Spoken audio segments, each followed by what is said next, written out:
The day Penny the Post Mouse delivered more than mail. Have you ever wondered who helps your community every day? Have you ever thought about how many different people work together to make your town a happy place? In the bustling little town of Whisker, where tiny houses nestled among the roots of ancient oak trees, lived a diligent little post mouse named Penny. Penny loved her job. Every morning, with her small bag slung over her shoulder, she'd zip through the winding paths, delivering letters and packages to all the animal residents. She knew every shortcut and every squeaky gate. Penny thought her job was just to deliver mail. One sunny Tuesday, as Penny was hurrying along, she noticed something wasn't quite right. Farmer McGregor, the grumpy badger who grew the best berries, looked very sad. His prize-winning berry bush was drooping, its leaves wilting. "Oh dear," sighed Farmer McGregor. "I can't figure out what's wrong. My berries won't grow." Penny made a mental note. Further down the path, she saw Nurse Nancy, the kind squirrel doctor, trying to reach a high shelf in her clinic. "Oh, my spectacles. I left them up there and I can't quite reach," she fretted, her tiny nose twitching. Penny made another mental note. Later, while delivering a package to Mayor Marmalade, the busy bear, Penny overheard him sigh. "I wish I knew who was best to fix the town fountain. It's sputtering again and the fish look thirsty." Penny knew just the resourceful beaver who loved fixing things. She made a final mental note. That evening, back in her cozy little post office, Penny sat down with her list. She realized her job wasn't just about delivering mail. It was about seeing things, noticing needs, and connecting people. She had noticed how sad Farmer McGregor was, how Nurse Nancy struggled, and how Mayor Marmalade was worried about the fountain.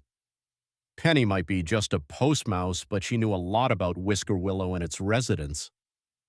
The next morning, Penny decided to deliver something extra special. First, she zoomed over to Farmer McGregor's farm. "Good morning, Farmer McGregor," she chirped. "I noticed your berry bush looks poorly. Old Professor Hoot, the owl, knows everything about plants. Perhaps a letter to him?" Farmer McGregor's ears perked up. "Professor Hoot! Of course." Next, she scurried to the clinic. "Nurse Nancy," Penny announced. "I saw the tall ladder at Builder Bob's house this morning." "He could surely help you reach those spectacles." Nurse Nancy clapped her paws. "What a clever idea, Penny." Finally, Penny popped into Mayor Marmalade's office. "Mayor," she squeaked, "I heard about the fountain.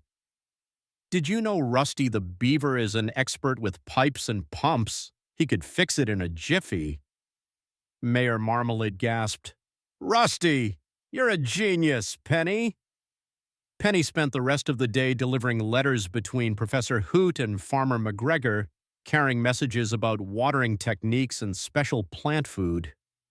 She left a note at Builder Bob's for Nurse Nancy, and soon the latter was at the clinic, and Nurse Nancy could see clearly again. Rusty the Beaver, thanks to Penny's suggestion, was happily splashing away, fixing the town fountain. By the end of the week, the berry bush was green and lush again. Nurse Nancy was cheerfully helping her patients with her spectacles firmly on her nose, and the town fountain was gurgling happily, splashing cool water for the thirsty fish.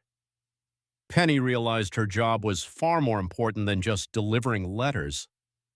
By noticing, listening, and connecting, she had helped her whole community. She wasn't just a post mouse, she was a community helper, making Whisker Willow a better place, one helpful connection at a time. Every job, big or small, helps the whole town thrive. And that's the end of this adventure, but a new one is always just around the corner. Subscribe to Storiella so you don't miss it.